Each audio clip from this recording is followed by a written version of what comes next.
बताइए कब पैदा हुए थे जी गुरु नानक देव जी? तो 1469 ईस्वी को गुरु नानक पैदा हुए।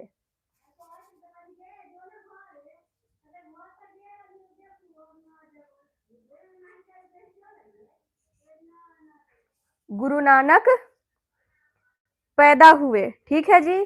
तो कहाँ पैदा हुए? पंजाब सूफियों, संतों, फकीरों और गुरुओं की धरती है। इस सरजमीन पर रावी दरिया के किनारे एक गांव तलवंडी में कहाँ पैदा हुए थे? तो रावी दरिया के किनारे कौन सा गांव है? तो तलवंडी है।